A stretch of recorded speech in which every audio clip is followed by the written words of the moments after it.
Hello दोस्तों, स्वागत है आप सभी का एक और न्यू वीडियो में। दोस्तों आज की इस वीडियो में हम बात करेंगे नया चैप्टर, जो कि चैप्टर नंबर है 4, पाठ नंबर 4 शुरू कर रहे हैं। इसका नाम है सारणिक। हिंदी में सारणिक होता है, इंग्लिश में इसे हम बोल देते हैं डिटरमिनेंट। देखिए, आपको सबसे पहले ध्यान ये देना है कि अगर आप चैप्टर तीन यानी आयु नहीं पढ़े हैं तो यहाँ पर रहना रुकना समझ लीजिए आपका व्यर्थ है। ओके, क्योंकि बिना आयु के यहाँ पर कुछ भी बात नहीं होगा।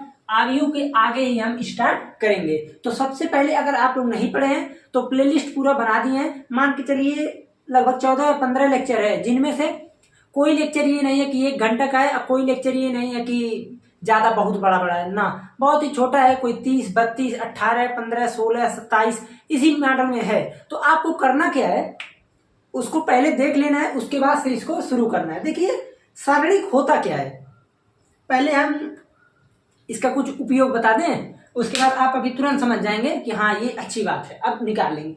देखिए, जब हम सारणिक की बात करते हैं तो आप लोग जब हम चर के रैखिक समीकरण को सॉल्व करते थे क्लास 10 में, तो वहां पर हम देखते थे कि विलोपन विधि है, प्रतिस्थापन विधि है, वज्रगुणन विधि है। तो उसी प्रकार से हम यहाँ पर 2 लोगों का चाहे 3 समीकरण निकाले चाहे 4 समीकरण निकाले।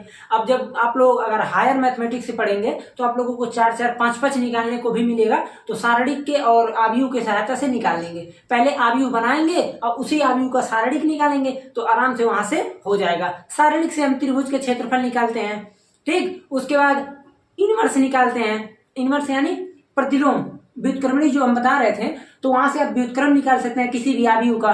तो इस प्रकार मिला जुला कर हम ये देखें तो इसका उपयोग बहुत सारा है। लेकिन सबसे पहले हम ये जानते हैं कि सारणिक होता क्या है, कहां से इसका क्या चीज निवारण है, कहां से इसका स्टार्टअप है, उसको समझिए। जैसे हम सिंपली सबसे पहले क्या देखें, अभी जस्ट पीछे चैप्टर में आव्यूह, तो आव्यूह को जब हम देखें, अब यहाँ पर देखिए हम आव्यूह तो पढ़ाने वाले हैं नहीं, लेकिन इतना तो बताएंगे कि आव्यूह होता क्या है यहाँ पर। तो आव्यूह को जब हम सिंपल देखें तो हमने ये देखा कि किसी भी प्रकार से अगर मान लीजिए हम क्रम विन्यास बना ले रहे हैं, आयताकार क्रम विन्यास बनाए चाहे वर्गाकार क्रम विन्यास बनाए, भाई जैसे मान लीजिए ऑर्डर में, अब जितने लोग पढ़े हैं भैया उन्हीं लोग रुकिएगा और सभी लोग जाकर पहले पिछला लेक्चर देख लीजिएगा। अब ध्यान से सुनिए। जैसे मान लीजिए अब जब ऑर्डर की बात करते हैं तो 2x2, मान लीजिए 2x3, 3x2, 5x2, किसी भी प्रकार से हो सकता है, 4x5। तो ये सब क्या है, अलग अलग कोटि है, अलग अलग क्रम है, अलग अलग कोटि ऑर्डर है। तो देखिए सिंपली हम यही से अभी आव्यूह से ही हम सारणिक में चलेंगे, ध्यान देना है इस बात को। तो हम ये देखेंगे कि सारणिक क्या होता है, किसी भी वर्ग आव्यूह से, किसी भी वर्ग आव्यूह। अब आप लोगों को एक चीज ध्यान देना है, यहाँ पर आप लोगों को केवल ये जानना है कि हाँ वर्ग आव्यूह रहेगा तभी सारणिक की बात होगी। यानी हम एक चीज जान गए कि जितने भी वर्ग आव्यूह हैं वही समझ लीजिए एक प्रकार से सारणिक में काम कर सकते हैं। ओके, बिना वर्ग आव्यूह का सारणिक में कोई मतलब नहीं है। बिना वर्ग आव्यूह जैसे जो ये सब है 2x3, 3x2, 5x4, 5x2, तो इन सभी का सारणिक नहीं निकलता है। तो यहाँ पर देखिए किसी भी वर्ग आव्यूह से संबंधित एक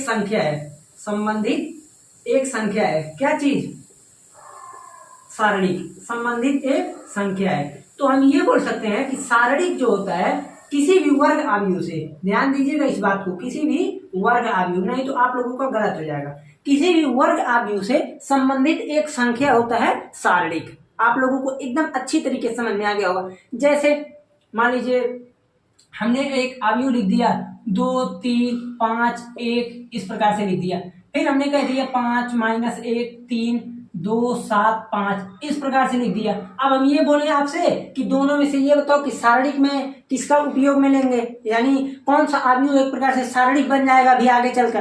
तो आप बोलेंगे तुरंत वर्ग आव्यूह। तो किसी भी वर्ग आव्यूह से संबंधित एक संख्या होता है सारणिक। ओके, इतना ही आप लोगों को जानना था कि सारणिक क्या है, वर्ग आव्यूह से संबंधित एक संख्या है। अब एक चीज आप कहेंगे कि ये कौन सी बात हुई, वर्ग आव्यूह में कई सारे वर्ग आव्यूह आ जाएंगे। हो सकता है कि 1x1 का आ जाए, 2x2 का आ जाए, 3x3 का आ जाए, इससे आगे आप लोगों को नहीं आएगा।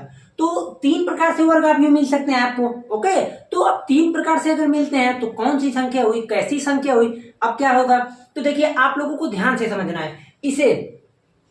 जब हम इसको देखते हैं, जैसे यहां पर हम क्या लिखे थे, a इक्वल टू, ये चीज था वर्ग अवयव। अभी तो खैर आप लोग इसको जान लिए ना सारणिक क्या होता है। अब हम आगे जब चलते हैं तो इसका निरूपण फिर सब कुछ बताते हैं। देखिए इतना जान लिए हम इसके बाद ये बात करेंगे कि वर्ग अवयव में तो कई सारे वर्ग अवयव आ जाएंगे, 1 का, 2 का, 3 का, ये भी नीचे चलता ही है, तो कौन सा हम लेंगे। तो बारी बारी से ध्यान दीजिएगा, बारी बारी से जो है हम एक एक करके तीनों का 1 बाई 1 का रहे तो कैसे निकालेंगे, 2 बाई 2 का रहे तो कैसे निकालेंगे, 3 बाई 3 का रहे तो कैसे निकालेंगे, क्या चीज, सारणिक का मान। ओके, तो इतना चीज हमको जानना है। तो सबसे पहले हम ये जानते हैं, देखिए इतना, अब इसको थोड़ा सा यूज करते हैं। अब हम यहाँ पर, आप लोग देखिए इसका स्क्रीनशॉट लेते रहिएगा। अब मान लीजिए, अब इतना तो बताने वाले नहीं है हम कि ये करना है वो, भाई आप लोगों को स्क्रीनशॉट तो ले ही लेना है खुद से। देखिए जैसे अगर मान लीजिए हम कोई अवयव लिखते हैं, क्या लिखते हैं, a equal to a11, a12, a21। पहले हम निरूपण बता रहे हैं, ध्यान दीजिएगा, निरूपण के बाद ही हम तब आप लोगों को तीनों अवयव का 1 बाई 1, 2 बाई 2, 3 बाई 3 का निकालने का बताएंगे। पहले निरूपण बता दें, निरूपण यानी नोटेशन। तो देखिए a11, a12, a21, a22 इस प्रकार से है, तो हम इसे क्या बोलते हैं, आप कहेंगे अवयव बोलते थे अभी तक, तो अवयव ही है। तो जब हम इसको सारणिक में चलते हैं तो देखिए डिटर्मिनेंट से डीईटी, डिटर्मिनेंट से डीईटी, डीईटी और ब्रैकेट में लिख देते हैं a इक्वल टू, इसको हम इस प्रकार से लगा देते हैं। देखिए a11, a12, a21, a22 बस, और इसमें कुछ भी अंतर नहीं है।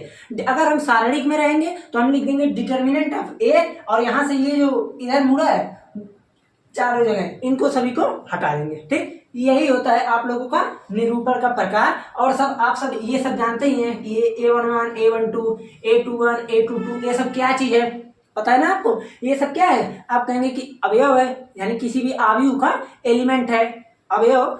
तो वहां से जो है हम इसको a11 कैसे नाम दिए थे, बताए थे। अगर मान इससे सब कुछ वही रहेगा, पंक्ति, कॉलम, ये सब यही रहेगा। ये क्या है, r1 है, ये क्या है, r2 है, ये क्या है, C1, C2।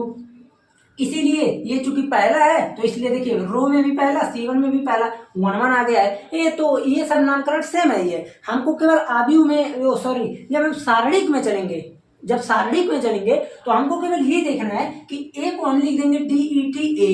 अब DET क्यों लिखें, क्योंकि डिटर्मिनेंट मतलब होता है सारणिक, तो यहाँ से DET को उठाकर ये लिख दिए। यहाँ पर अवयव को हम सारणिक में शो करने के लिए ऐसे लिख दिए। ओके, बस इतना ही चेंजिंग रहेगा। अब हम बात करते हैं कि, हाँ ठीक है, चलिए देखिए अब यहाँ पर हम देखेंगे वर्ग अवयव का कैसे निकालते हैं, वर्ग अवयव का सारणिक कैसे निकालें, सारणिक कैसे निकालते हैं। तो देखिए कैसे निकलेगा। अब हम बात करते हैं सबसे पहले 1 बाई 1 की, 1 बाई 1 का। तो आप कहेंगे ऐसा है, अगर 1 बाई 1 का अवयव है तो जैसे मान लीजिए हम लिख दिए 5, तो ये क्या है, 1 बाई 1 का, अभी ये क्या है, अवयव। तो जब हम इसको हटा देंगे तो हम इसको किस प्रकार से लिखेंगे, इस प्रकार से। तो ये क्या है, आप कहेंगे कि 5 का हम क्या निकालेंगे, यहाँ पर डिटर्मिनेंट निकालेंगे, सारणिक। तो 5 का सारणिक कितना होता है, आप कहेंगे 5। जो संख्या है सारणिक उसी का सेम हो जाता है, बस एक इसकी बात हो रही है 1 क्रॉस 1 की। अगर कभी भी वर्ग अवयव का कोटि 1 क्रॉस 1 का हो तो हम वहां पर सिंपल बोल देंगे कि जो भी संख्या है वही एक प्रकार से सारणिक का मान है। ओके, अवयव का मान है, सारणिक तो वही निकलता ही है। तो देखिए अब हम दूसरा बात करते हैं कि 2 बाई 2 का रहेगा तो कैसे निकलेगा। अब देखते हैं, देखिए अगर 2 बाई 2 का है, जैसे a11, a12, a21, a22 इस प्रकार से है। हमको मान लीजिए इसका सारणिक निकालना, तो ऐसे पहले बंद कर देंगे। ओके, सारणिक हमने इसको बंद किया। अब इसको निकालते कैसे, देखिए सारणिक निकालने के लिए सबसे आसान काम क्या करते हैं, इसको देखिए इस प्रकार से, जैसे हम वज्र गुणन में करते थे, एकदम सेम वही है। इस प्रकार से इसको किए तो यहां से आ जाएगा a11, a22 minus a12, a21 है ना, ये देखिए। तो यहां से हो जाएगा a12 और a21 A21 ये चीज हो गया क्या निकालने का, सारणिक निकालते हैं किस चीज का, 2/2 का। इसी प्रकार से सब कुछ निकल रहा है। अब आप कहेंगे अंक रहेगा तो कोई बात नहीं, हम एग्जाम्पल लेकर भी बता देते हैं। एग्जाम्पल मान लीजिए आव्यूह ए है, आव्यूह ए दिया है आपको 2 3 5 1 इस प्रकार से दे दिया। फिर आपसे ये कहा कि आप इसका सारणिक निकालिए, तो आप लिखेंगे determinant of A equal to 2 3 5 1 इस प्रकार से लिख देंगे। उसके बाद क्या करेंगे, देखिए इस 2 का मल्टीप्लाई 1 में तो हो जाएगा कितना 2 माइनस 5 15 तो यहां से आ जाएगा माइनस ऑफ 13।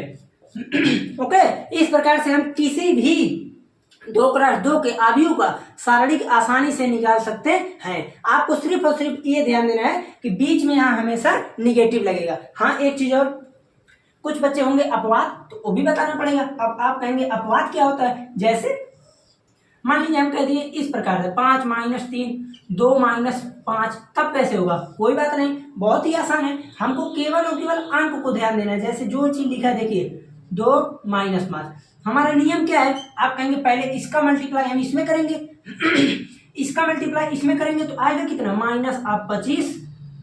-25 बीच में क्या लगाएंगे तुरंत माइनस। उसके बाद जब इन चीज का हम मल्टीप्लाई करेंगे आप ब्रैकेट लगा दीजिए -6 और यहां से हो जाएगा -25 और प्लस हो जाएगा 6 तो यहां से बच जाएगा कितना -19। तो यहां से अब आप एक चीज समझ रहे होंगे कि जब सारणिक निकलता है तो सारणिक में ये नहीं फिक्स है कि कभी 0 आ जाएगा, कभी निगेटिव आ जाएगा, कभी पॉजिटिव आ जाएगा, कुछ भी आ सकता है।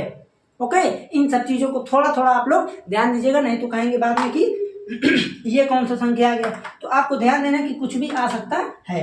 ठीक, अब हम चलते हैं 3/3 पे। जैसे देखिए अभी भी मेरे पास बुक नहीं है, जो कहने का साफ बुक नहीं है, तो इसका पीडीएफ अभी कल निकलवाए हैं भाई, कल खत्म हुआ है ना शनिवार को, तो इसका पीडीएफ निकलवाए हैं, तो अब इसको खत्म कर देंगे। वैसे ज्यादा नहीं है लेकिन जो भी है थोड़ा बड़ा बड़ा है, आसान है, दोनों चैप्टर बहुत आसान है लेकिन बड़ा बड़ा है। ठीक है ना, देखिए 2 लोगों का तो हो गया, पहले का हो गया 1 कोटि के अवयव का, 2 कोटि के अवयव का।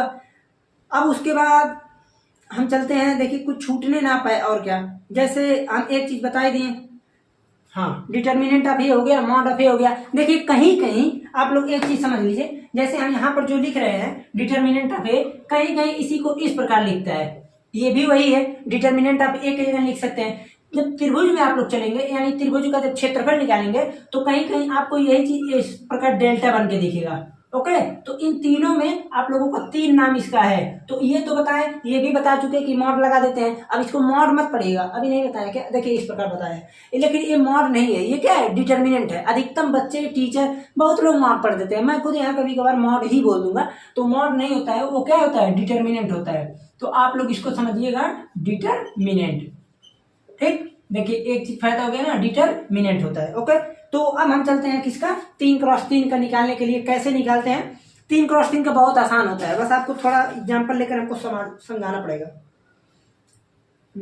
देखिए अब एक चीज और पहले ही बता देते हैं, जैसे इसमें हम थोड़ा अलग अलग से एग्जांपल लेकर समझा दे रहे हैं, अभी बुक का एग्जांपल नहीं बता रहे हैं। बुक का एग्जांपल जब हम उदाहरण से शुरू करें, पहले इसको जब तीनों को बता लेंगे तो उसके बाद से हम इसको बता देंगे।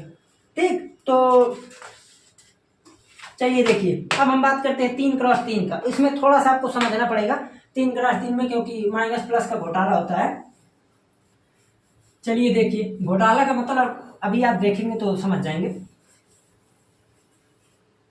जैसे देखिए अब हम यहाँ पर निकालेंगे 3x3 कोटि के अवयव का सारणिक, 3x3 कोटि के अवयव का सारणिक, अवयव का सारणिक। तो पहले 3x3 का हम अवयव भी लिख देते हैं। तो जैसे मान लीजिए अवयव लिख देते हैं हम, क्या क्या चीज देखिए A11 A12 A13 A21 A22 A23 A31 A32 और A33। ये क्या है, अभी के लिए तो कोई मैट्रिक्स ए है। अब समझिए जब हम इस चीज को समझाते हैं तो आप कहेंगे ऐसा है, मान लीजिए इसी प्रकार से बनता है, लिख दें यहाँ भी।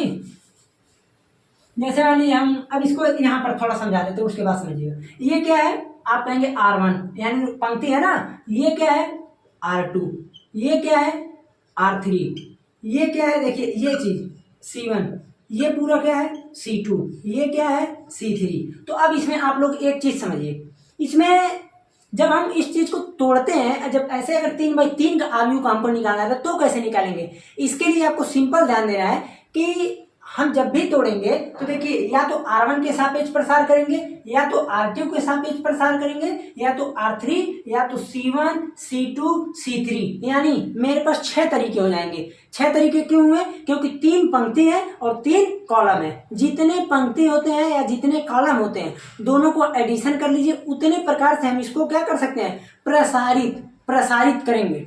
ओके, तो प्रसारित करने में अब जैसे मान लीजिए हम करते हैं R1 के सापेक्ष, तो पहले तो आपके मन में एक चीज आएगा कि हम चाहे जिससे करें आंसर का क्या होगा, तो आप चाहे R1, R2, R3, C1, C2, C3 किसी भी प्रकार से करें तो आंसर सेम आने वाला है। ओके, तो R1 के सापेक्ष जब हम प्रसार करेंगे, किसके सापेक्ष, R1 के सापेक्ष, तो होगा क्या चीज, इसको समझना है आपको। जैसे देखिए पहले तो हम चिन्ह भी बताना पड़ेगा हमको कि चिन्ह क्या है, प्रसार करेंगे तो चिन्ह का मेथड पड़ेगा ना। जैसे देखिए मान लीजिए जब हम R1 के सापेक्ष करेंगे तो क्या हो जाएगा, A11, ओके, A11। अब देखिए A11, A12, A13, यही ना है R1 में, देखिए A11, A12, A13। तो करेंगे क्या, जब हम R1 के सापेक्ष प्रसार करेंगे तो देखिए A11 लिए तो काटना पड़ेगा हमको समझाने के लिए। करेंगे क्या, देखिए इस चीज को ऐसे काटे, A11 में है, और इधर से ऐसे काटे तो क्या चीज बचा, आप कहेंगे A22, A32,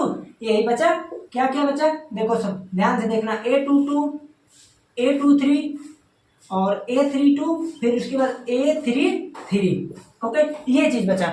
ए किसके लिए हुआ है, A11 के लिए। अब हम बात करते हैं फिर A12 के लिए, A12, फिर उसके बाद यही काम होगा, सारणिक लेंगे। किस चीज का सारणिक लेंगे, जब A12 पे चलेंगे तो देखिए ये अब काम खत्म इसका, यही सब इसमें समस्या है ना, हमको कई बार मिटाना पड़ेगा। अब इस चीज को काटेंगे, क्यों, क्योंकि A12 इस पर है तो A12 ऐसे कटा, इधर से ऐसे कटा, ऐसे सिंपल कट गया। क्या क्या दिख रहा है, आप कहेंगे A21, A21, A23, A31, फिर उसके बाद A33, ये चीज बचा। अब उसके बाद हम बात करेंगे किसकी, A13 की। A13 में जब चलेंगे तो अब इसको यहां से हटाएंगे और इसको काटेंगे। तो जब इसको हम काट दिए तो क्या क्या बचा, देखिए ये कटा, ये कटा, यहां से बच गया A21, A21, A22, A31, A32, ये चीज बच गया। अब आप कहेंगे लिख तो दिए लेकिन चिन्ह तो नहीं लिखे, तो चिन्ह का ही तो इसमें घोटाला है। यही आप लोग समझिएगा कि कहां से तोड़ने पर चिन्ह क्या होगा। देखिए चाहे अगर मान लीजिए हम इससे तोड़ रहे हैं, आपको चिन्ह का समझना है कि यहाँ से शुरू होता है। देखिए सबसे पहला चिन्ह, जैसे मान लीजिए चलिए लिखते हैं, अगर यहाँ पर प्लस है, ओके, प्लस माइनस प्लस, 9 लोगों का है ना, देखिए प्लस माइनस प्लस, फिर यहाँ प्लस आ गया तो यहाँ पर आएगा minus plus minus, plus minus plus. देखिए एक प्लस को 4 माइनस घेरे हुए हैं, लेकिन ये सब नहीं समझना है आपको, बस इतना जानना है 9 एलिमेंट हैं तो इसी प्रकार से तोड़ेंगे। अगर इस यहां से चलेंगे तो पहला होगा प्लस, दूसरा निगेटिव, तीसरा प्लस। अगर मान लीजिए अब एक चीज और, आपको केवल और केवल नीचे चाहे इधर left to right, up to down, इतने कर सकते हैं। ये नहीं है कि मैं लोगों बीच से तोड़ने, ऐसा नहीं होगा। आपको करना क्या है, सबसे पहला काम क्या है, किसी भी एक तरफ, चाहे हम R1 से चले, ध्यान दीजिएगा, R1 चले, चाहे R2 चले, चाहे R3 चले, जहां से हम चलेंगे उसी में ऑर्डर का चिन्ह लगाएंगे। अगर मैं R1 से चला तो चिन्ह प्लस माइनस प्लस लगेगा, प्लस माइनस प्लस लगेगा। ओके, ये हुआ किसके सापेक्ष, R1 के सापेक्ष। अब मान लीजिए आपको R2 के सापेक्ष करना है। अब ये जो चिन्ह आया है, अब ये चिन्ह, अब कुछ बच्चे पूछ सकते कहां से आया, ये चिन्ह कहां से आया, क्यों आया, कैसे आया। तो आप लोग जब आगे पढ़ेंगे, आगे मैं बताऊंगा, मैं खुद बताऊंगा, आगे है आप लोगों को, जब एडजॉइंट निकालेंगे, माइनर निकालेंगे, कोफैक्टर निकालेंगे, अपने आप समझ जाएंगे, इसीलिए माइनस आता था। ठीक, हमको बताने की कोई आवश्यकता ही नहीं है, खुद आप समझ जाएंगे, और वैसे भी हम बता भी देंगे, घबराइए नहीं। बस आप लोग इतना जान लीजिए कि यहाँ ऐसे टूटता है, और ये प्लस माइनस का बस आप लोग ये थोड़ा सा आप लोगों को हम कहेंगे लर्न करने के लिए, ठीक है ना, यही लर्न कर लीजिएगा, उसके बाद हम बता देंगे। अब 2-3 प्रश्नावली के बाद से उसका नंबर लगेगा। तो आपको देखिए करना क्या है, सिंपल, R1 के सापेक्ष कर रहे हैं तो R1 के सापेक्ष वाला चिन्ह लगाएंगे। अब मान लीजिए हम कहें नहीं, हम R2 के सापेक्ष करेंगे, R2 के सापेक्ष प्रसार करेंगे। तो जब आप R2 के सापेक्ष प्रसार करेंगे तो आपको क्या करना पड़ेगा, सिंपल काम, देखिए क्या काम करना पड़ेगा, यहाँ पर आइए, अब ये सब आपको मिटाना पड़ेगा। ओके, तो यही सब समस्या है इसमें ना। खैर हम चलिए थोड़ा सा मिटा देते हैं, आपको थोड़ा कष्ट होगा थोड़े टाइम के लिए। देखिए A11 यहाँ तो चलेगा भी नहीं, इसमें A11, A12, A13, A21, A22, A23, A31, A32 और फिर A33। जब हम R2 के सापेक्ष चलेंगे तो देखिए सबसे पहला काम, R2 में चलेंगे तो A21 मिलेगा, तो यहां पर हम लिखेंगे A21, फिर यहां मिलेगा A22, फिर A23। अब देखिए अब जो सारणिक बनेगा उसको, अब चिन्ह भी आपको पता है, पहले में आएगा माइनस, दूसरे में आएगा प्लस, तीसरे में आएगा माइनस, नहीं यहाँ नहीं, यहाँ आएगा।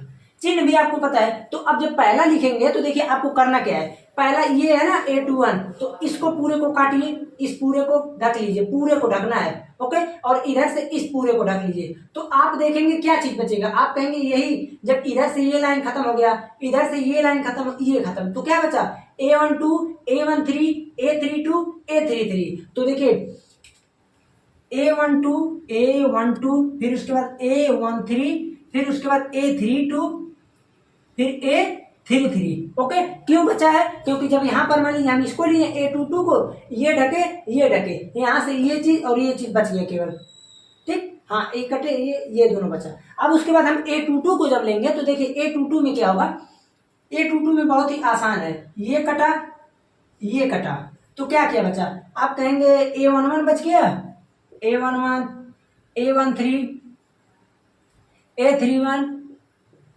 A33। ओके, अब ये तो हुआ A22 की बारी। अब हम काटेंगे किसको, A23 को, तो इसको हम काटेंगे जब A23 को, तो क्या बचेगा, देखिए A11, A12, A11, A12, A31, A32। अब कुछ बच्चे तो वैसा परेशान हो जाएंगे कि इतना फार्मूला हम रटेंगे कैसे, लेकिन रटना उठना कुछ नहीं है भाई, पहले पर हाथ रखो, चिन्ह तो आपको पता ही याद हो गया होगा तुरंत, plus minus plus, minus plus minus, या तो plus minus plus, plus minus plus, minus plus minus, यानी एक दूसरे का प्लस हो गया तो माइनस, माइनस हो गया तो प्लस, इस प्रकार से। अब आपको लिखना क्या, याद नहीं करना, क्यों, आप R1 के सापेक्ष कर रहे हैं तो इस पे पहले आप इस अंक को लिखिए, उसके बाद इसको ढकिए, ये छाप लीजिए। अब ये चीज और आप कहेंगे ये कैसे सॉल्व होगा, तो ये चीज अभी पीछे सॉल्व की है, जैसे देखिए मैं इसका बता देता हूँ। जब इसको हम करेंगे तो माइनस A21, अब ये तो सॉल्व करने आता ही है आपको, A12, A33 minus A13, A32, तो आपको कंफ्यूजन नहीं होना है, यहां से ये चीज हो जाएगा। उसी प्रकार से इसको करेंगे A22, A11, A33 minus A31, A13 minus A23। एक को फार्मूला आपको रटना नहीं है, मैं पहले ही बता देता हूं, मैं जिसको याद करना रहेगा खुद बता दूंगा, आप लोग कंफ्यूजन में नहीं पड़ना है आपको, ठीक। इस प्रकार से हम लिख लेंगे, आराम से लिख लेंगे, ठीक। ये तो हो गया, देखिए R1 के सापेक्ष, R2 के सापेक्ष, हाँ C1 के सापेक्ष रहे तो भी एकदम सेम ऐसे ही करना है। अभी एग्जाम्पल जब हम लेंगे तो उसको हम C1 सापेक्ष, सबके सापेक्ष बता देंगे, एक ही एग्जाम्पल को कई तरीके से बता देंगे, ठीक। तो हम कोशिश ये करेंगे कि एग्जाम्पल इसी में से आए, यानी इसी का लें, बुक का ही। खैर देखते हैं, देखिए इसमें बहुत ही लंबा चौड़ा सब कुछ में दिया है, तो आपको कंफ्यूजन नहीं होना, आपको निकालने आना चाहिए बस, उसके बाद काम हो जाएगा। ओके चलिए, इतना तो हो गया, इतना आप लोग समझ भी नहीं है कि तीनों का किस प्रकार से निकलता है, कैसे निकलता है, क्या होता है, हम सब कुछ अच्छे तरीके से समझ लिए। अब हम बात करते हैं उदाहरण नंबर 1 की। तो देखिए उदाहरण नंबर 1 है, इसको हम इरेज करते हैं, आप लोग एकदम अच्छे से स्क्रीनशॉट ले लीजिए, सब कुछ समझ लीजिए। अब हम बात कर देंगे कि इसकी उदाहरण 1 की। तो उदाहरण 1 नंबर देखिए बहुत ही आसान है, आपको थोड़ा थोड़ा समझना है, ज्यादा नहीं। उदाहरण 1 नंबर है, कह रहा है कि 2, 4, -1, 2 का उपसारणिक निकालिए, का मान ज्ञात कीजिए। मान ज्ञात करना, उपसारणिक तो दूसरा हो जाएगा, इसमें हमको क्या करना है, मान ज्ञात करना है। तो आप लोग कहेंगे इतना आसान, आराम से कर लेंगे। कैसे करना है, देखिए यहाँ पर आप सीधे लिखेंगे 2 2 बाई 2 का है ना, इसीलिए 2 × 2 -2 अब ब्रैकेट लगा लीजिए, क्यों? क्योंकि यहाँ भी माइनस है, 4 इंटू -1, तो यहाँ से हो जाएगा देखिए 4 माइनस -4, यहाँ से हो गया 4 + 4 = 8 हो गया। ठीक, इस प्रकार से आप कर लेंगे। मान लीजिए दूसरा हम दे देते हैं यहीं पर उदाहरण 2, उदाहरण ये निपटा देना। उदाहरण नंबर 2, उदाहरण 2 बोल रहा है कि x + 1 x इस प्रकार से है। तो ये कैसे होगा? सिंपल काम, x का मल्टीप्लाई x में करेंगे, x का x में होगा, तो यहां से आएगा x² माइनस x + 1 का होल स्क्वायर। क्यों होल स्क्वायर हुआ? दोनों सेम है। अब इसको जब तोड़ेंगे तो देखिए x² माइनस, इसको ब्रैकेट लगा देते हैं, या तो छोटा ब्रैकेट ही, x² + 1 + 2x, यहाँ से हो जाएगा x² minus x² minus 1 minus 2x, ये खत्म, तो यहाँ से बच गया -2x माइनस 1। देखिए इतने आराम से आप लोग आराम से अब कर ले जाएंगे। ओके, और उसके बाद अब हम चलते हैं उदाहरण नंबर 3 पर। उदाहरण 3 करने में मजा आएगा क्योंकि ये 3/3 का है। ओके, इसको मिटाते हैं। उदाहरण नंबर 3 पर देखिए, उदाहरण 3 बोल रहा है कि डेल्टा, अब डेल्टा क्या चीज आपको पता है, डेल्टा = 1 2 4 1 2 4, फिर उसके बाद है -1 3 0, फिर यहाँ पर है 4 1 0। हाँ, कह रहा कि का मान ज्ञात कीजिए, का मान ज्ञात कीजिए।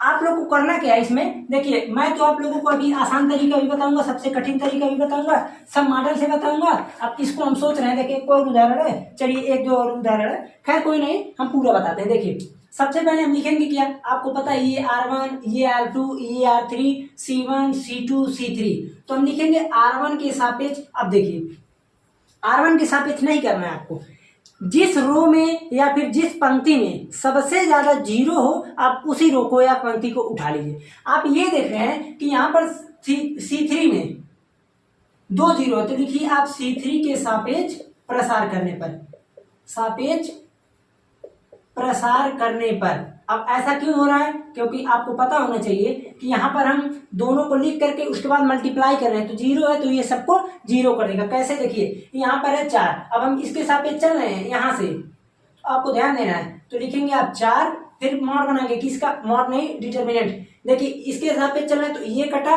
और इधर से ये कटा, तो बच गया -1 3 4 1, इस प्रकार से +0। अब 0 के आगे हम कुछ भी लिख दे तो खत्म ही है, लेकिन बताएंगे आप लोगों को। देखिए 0 है, ये कटा, तो 1 2 4 1। ओके, जब हम तीसरे वाले चलेंगे, अब देखिए चिन्ह का भी हम कुछ नहीं किए हैं, चिन्ह का अभी आप लोगों को समझना है कैसे हुआ है। देखिए ये 0, ठीक है 0 हो गया। अब उसके बाद ये कटा 1 2 -1 3। अब आपको पता होना चाहिए कि जब हम C3 में करेंगे, याद नहीं करना चिन्ह क्या होता है। देखिए प्लस माइनस प्लस, अब यहां जब प्लस आ गया तो प्लस माइनस प्लस, तो यहां पर क्या आएगा, माइनस आएगा। अब चाहे प्लस हो चाहे माइनस हो, 0 आ गया तो सब खत्म कर देगा, तो यहां से बचेगा 4। फिर देखिए 1 का मल्टीप्लाई -1 में, तो -1 -12, तो यहां से आ गया 4 -13, यहां से आ गया -52। ओके, ये चीज देखिए एकदम आसानी से आप लोग कर ले जाएंगे। अब हमको एकदम पूर्ण विश्वास है कि कर लेंगे। देखिए 4 नंबर पर चलते हैं। 4 नंबर उदाहरण कह रहा है कि delta = 0 sin alpha 0 sin alpha minus cos alpha minus sin alpha 0 sin beta, फिर उसके बाद cos alpha minus sin beta,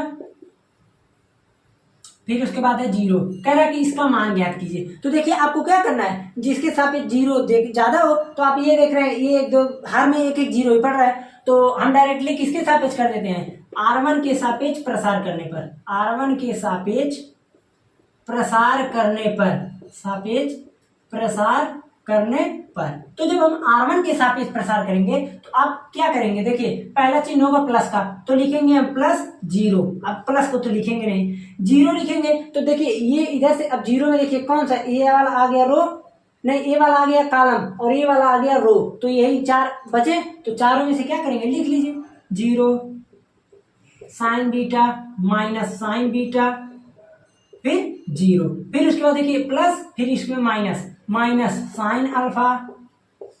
अब देखिए इसमें क्या आ रहा है, ये वाला आ रहा है कॉलम, ये वाला आ रहा है पंक्ति, तो बचेगा माइनस साइन अल्फा, फिर यहां से बचा कॉस अल्फा, ये बचा साइन बीटा, फिर ये बच गया 0। ओके, ये आ गया। अब उसके बाद क्या चीज हो रहा है, आप कहेंगे अब इस पे आएंगे तो minus cos alpha, cos alpha. अब उसके बाद सारणिक में किसको लेंगे, देखिए ये इधर से कटा, ये इधर से कटा, तो क्या बचेगा minus sine alpha, 0 cos alpha, फिर यहां से आ गया minus sine of beta. Okay, ये चीज आ गया। अब उसके बाद आप ये देख रहे हैं कि ये तो 0 हो गया, अब इसको हम यहां से तोड़ते हैं, तो आप लोग समझिएगा थोड़ा ध्यान से, तो हो जाएगा माइनस साइन अल्फा ब्रैकेट, देखिए 0 का मल्टीप्लाई इसमें हुआ, ये हो गया खत्म, फिर उसके बाद यहां पर आ गया minus sign beta cos gamma, नहीं कॉस अल्फा है ना, कॉस अल्फा, ये चीज हो गया ना इसका। अब यहां पर आते हैं माइनस कॉस अल्फा, यहां से क्या आएगा, देखिए साइन अल्फा साइन बीटा आ रहा है कि नहीं, वो भी प्लस में, क्योंकि माइनस इसका प्लस कर देगा, तो साइन अल्फा और साइन बीटा, और ये तो हो गया 0, तो ये हो गया खत्म, माइनस 0 ऐसे लिख सकते हैं। यहां से क्या आएगा, देखिए ये इस चीज का हम कर देते हैं मल्टीप्लाई, तो मल्टीप्लाई करेंगे तो माइनस माइनस प्लस, तो हो गया साइन अल्फा, उसके बाद साइन बीटा कॉस अल्फा, फिर यहां से देखिए माइनस साइन अल्फा पहले लिख लीजिए, sine alpha sign beta cos alpha. अब दोनों अगर आप ध्यान से देखेंगे तो दोनों क्या चीज है, एकदम सेम है, सेम, तो एक काटने पीटने पर क्या बचेगा 0। ओके, इस प्रकार से आप आसानी से निकाल सकते हैं। अब देखिए आपसे थोड़ा घुमाएगा, इसको मिटाते हैं, अब थोड़ा घुमाएगा कैसे, अब जैसे हम चलते हैं 5 नंबर पर, 5 नंबर प्रश्न क्या बोल रहा है, कह रहा कि 3x, फिर उसके बाद बोल रहा है x 1, इसका सारणिक बराबर है 3 2, फिर उसके बाद 4 1, इसके सारणिक के। तो आप क्या करते थे, आव्यूह में x का मान पूछ रहा है, इसमें आव्यूह में क्या करते थे, ये यहाँ ये यहाँ ये यहाँ ये यहाँ, अब यहाँ पर ऐसे दिया भी है कि आप बराबर कर दें, लेकिन बराबर नहीं करना है, करना कैसे, देखिए इसका सारणिक निकालिए, तो इसका सारणिक हो जाएगा 3 माइनस एक्स स्क्वायर। अब ये सब कैसे हुआ सुनिए, 3 का मल्टीप्लाई 1 में 3, इसका मल्टीप्लाई इसमें तो minus X square equal to 3 का मल्टीप्लाई 1 में तो 3, 4 का मल्टीप्लाई 2 में तो माइनस 8। अब देखिए प्लस 3 कट गया, माइनस 8 माइनस एक्स स्क्वायर, तो माइनस माइनस खत्म, एक्स स्क्वायर बराबर आ गया 8, एक्स बराबर आ जाएगा प्लस माइनस 2√2। ठीक है ना, तो इस प्रकार से हम आसानी से कर सकते हैं। देखिए कितना आसान था, आप लोग फालतू ही टेंशन में रहते हैं। ठीक है ना, पहले देख लें टाइम कितना देर हुआ, ड्यूरेशन 33 मिनट का हुआ है, पहला लेक्चर है ना, तो आप लोग देख लेंगे। खैर चलिए, अब हम देखिए इसी में बात करते हैं प्रश्नावली 4.1 की, क्योंकि बहुत ही छोटा है तो ज़्यादा टाइम नहीं लगेगा, इसी में थोड़ा सा हम पढ़ा देते हैं। देखिए इसको मिटाते हैं। आप लोग एक चीज़ और, एनसीईआरटी का बुक अगर आप मान लीजिए एनसीईआरटी पढ़ते हैं तो ठीक है, नहीं तो जो भी बुक आप फॉलो कर रहे हैं उसमें से आप एकदम भरपूर मात्रा में प्रैक्टिस कीजिए, जो भी ना आए उस चीज़ को आप मेरे पास चाहे जैसे सेंड कीजिए, आप लोगों को एकदम सब कुछ हर एक प्रश्न बताया जाएगा। तो देखिए अब हम बात करते हैं प्रश्नावली 4.1 की। 4.1 में देखिए हमको कुछ भी नहीं बताना है, एकदम एक एक प्रश्न जो है आप लोग कर लेंगे, एक एक प्रश्न। देखिए पहला प्रश्न बोल रहा है कि आपको इसमें केवल और केवल सारणिक निकालना है, आप लोग आसानी से कर लेंगे। 2 4 -5 -1 इसी का निकालना है। तो आप कहेंगे करना ही क्या है, 2 का मल्टीप्लाई 1 में -2 -20, तो यहाँ से आ जाएगा -2 और प्लस आ जाएगा 20, तो यहाँ से कितना आया 18। ठीक, पहला प्रश्न था। दूसरा प्रश्न जो है इसको मैं दे रहा हूं HW, क्यों, क्योंकि बहुत ही आसान है, बहुत ही आसान है। अब हम चलते हैं तीसरे प्रश्न पर। ठीक, दूसरे प्रश्न, हाँ दूसरा कर ले जाएंगे। चलिए देखिए तीसरा प्रश्न, देखिए तीसरा प्रश्न है, यदि a बराबर, इस प्रश्न को थोड़ा आप लोग समझिएगा, यदि a बराबर 1 2 4 2 ये चीज है, 1 2 4 2, तो कह रहा कि प्रूव डेट या फिर कह रहा है दिखाइए कि 2a इक्वल टू है किसके, 4a के। इसको आप लोग ध्यानपूर्वक समझिएगा, क्योंकि अभी मैं आगे इस चीज को नहीं बताया हूँ, वैसे हम आगे इसमें बताएंगे जरूर आपको वो चीज जो इसमें हम बताने जा रहे हैं, ठीक है ना। तो आप लोगों को टेंशन नहीं लेना, बताएंगे जरूर, छोड़ने वाले नहीं है। तो इसमें देखिए मैं यही बताने वाला हूँ, हाँ ठीक है चलिए, इसमें यही बताने वाला हूँ कि जैसे जब हम आव्यूह में देखते हैं, किसमें, आव्यूह में देखते थे, अगर मान लीजिए कोई आव्यूह है, यहाँ पर हम कोई आव्यूह लिख दें 2 1 5 1, हम कहें 2 से मल्टीप्लाई करो तो क्या होता था, आप कहोगे ये सिंपल पूरे में हो जाता था 4 2 10 2 इसी प्रकार से। लेकिन सारणिक में ऐसा नहीं होता है। अगर मैं कहीं लिख दूं सारणिक में 2 1 5 2 और फिर हम कहें 2 से मल्टीप्लाई करो, नहीं, तो ये चीज इसमें पूरे में मल्टीप्लाई नहीं होगा, किसी भी एक रो में होगा या फिर किसी भी एक कॉलम में। तो मान लीजिए 2 का मल्टीप्लाई सिर्फ एक ही जगह होगा, कहीं भी, ओके, इस प्रकार से हो सकता है। तो आपको कहीं भी का मल्टीप्लाई जहां आपको आवश्यकता लगता है, जैसे भी होता है आप वहां पर कर सकते हैं, ओके।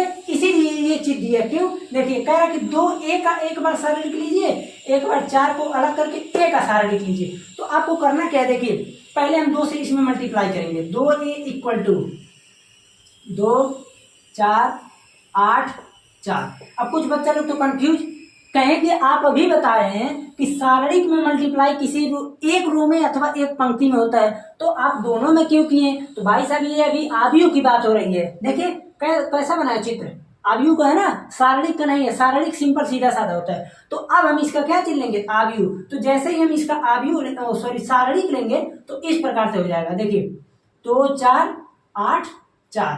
तो यहां से अब हो जाएगा 4 दूनी 8 माइनस 8 चौक 32, तो यहां से आ जाएगा माइनस का 24, ठीक, इस प्रकार से हो गया।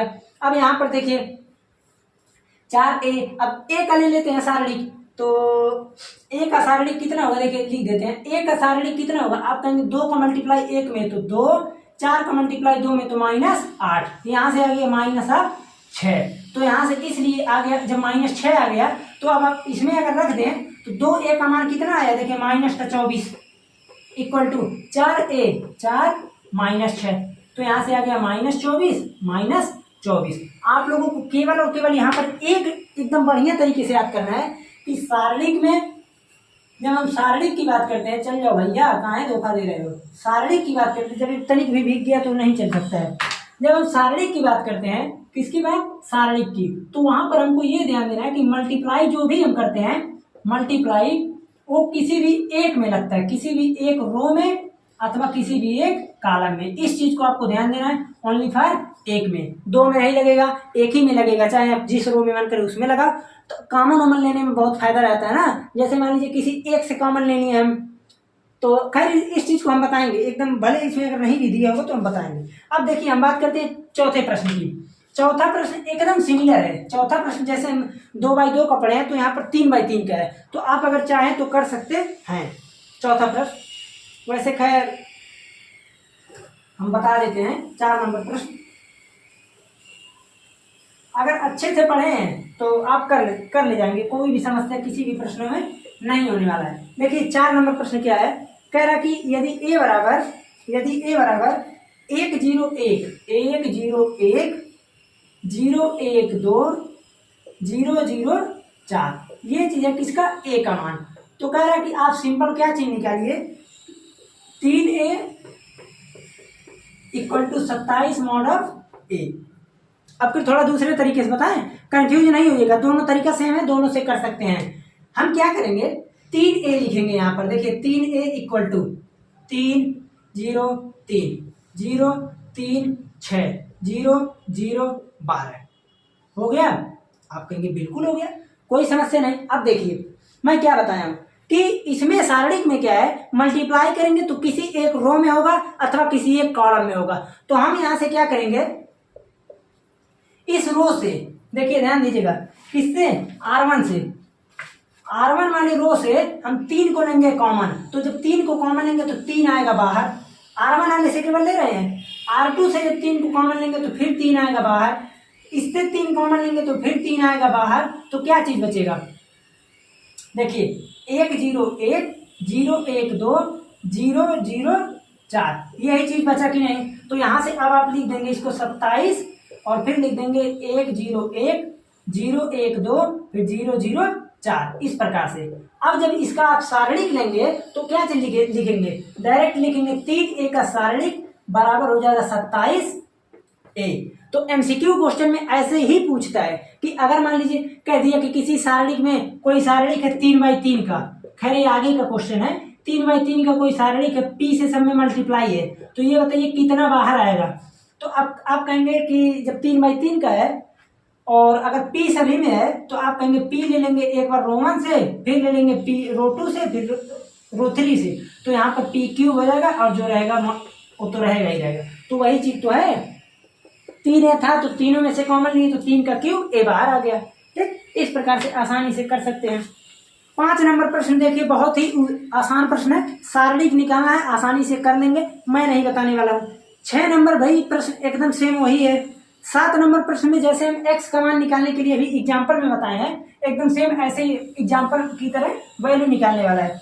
तो जैसे देखिए 7 नंबर प्रश्न में 2 प्रश्न है, एक प्रश्न बता देते हैं। जैसे एक प्रश्न है 2 3 4 5 इस प्रकार से सारणिक इक्वल टू x 3 2x 5 इस प्रकार से।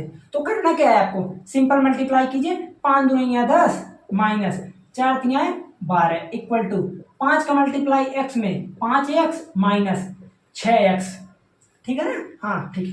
यहाँ से आ जाएगा -2 इक्वल टू -x का मान आ गया 2। देखिए इतना आसान कि क्या ही बताया जाए। 7 नंबर प्रश्न हो गया।